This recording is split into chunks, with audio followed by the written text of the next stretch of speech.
तो जिनेवा में मौजूद यूनाइटेड नेशंस में ईरान के सफीर अली बरेनी ने कहा कि इजराइल ने बिना किसी वजह के ईरान पर हमला किया और वहां के आम शहरियों को निशाना बनाया गया। इजराइल ने हमले से पहले कोई वार्निंग नहीं दी थी, लेकिन ईरान इजराइल को करारा जवाब जरूर देगा और हम हर मुमकिन कोशिश के लिए तैयार हैं। ईरान को भी इख्तियार हासिल है कि वो अपने लोगों को सॉवरेनिटी और तहफ़्फ़ुज़ फराहम करे। मुझे पूरा भरोसा है कि ईरान की फौज सख्त और मुनासिब रद्द-ए-अमल का इजहार करेगी। इसमें किसी को भी शक व शुबा ना हो। हम हर कीमत पर इसका जवाब देंगे और इसे अग्रेशन को रोकेंगे। ईरानी सफीर ने यूनाइटेड नेशंस सलामती काउंसिल पर संगीन इल्जाम लगाते हुए कहा कि इजराइल को यूनाइटेड नेशंस सलामती काउंसिल की शह मिली है, वरना इजराइल जो चाहता है वो नहीं कर पाता। इजराइल लगातार क्राइम करता जा रहा है। उन्होंने कहा कि इजराइल की कोई मजम्मत नहीं करता, चाहे वो मगरबी ममालिक हो या खास तौर पर अमेरिका, जो हमेशा इजराइल की हिमायत करता है।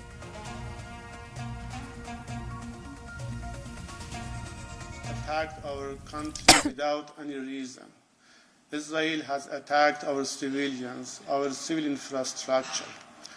And Israel has violated the integrity of Iran, has violated our territorial integrity, and has violated the right of Iranian people to live in peace. Iran will respond very strongly, and we will stop aggression by all means, and by the confidence that the people of Iran have in our military forces.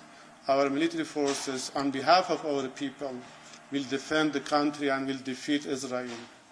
They will stop aggression, they will stop aggressors. And nobody should talk about any kind of restraint. Doing is receiving impunity by Western countries, and particularly by the United Nations Security Council. Nowadays, Security Council has become the most useless organization in the world. It does nothing. It delivers nothing. And that's one of the main reasons why Israel is continuing to commit such crimes. The same is with the Western countries, particularly the United States. They have covered Israel by huge impunity. And when you look at the positions of different countries, Western countries, European countries, not only they are not condemning the attacks and aggression, they are trying to justify the aggression by baseless allegations, by baseless excuses, and it is shameful.